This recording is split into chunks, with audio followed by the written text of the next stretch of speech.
বিয়ের পরে আমরা মেয়েরা নিজেকেই ভুলে যাই।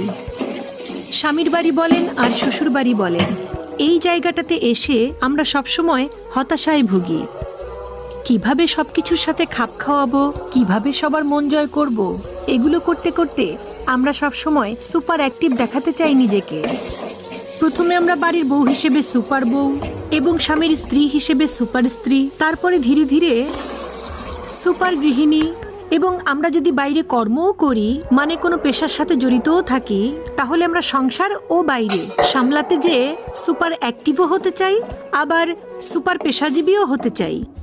মোট কথা সবকিছু মিলিয়ে সব জায়গাতে আমরা সুপার নারী হতে চাই।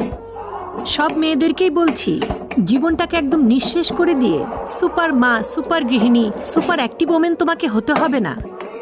কারণ এসব করতে যে যখন তোমার শরীর ভেঙে যাবে, তখন ওই যাদের জন্য সব কিছু করে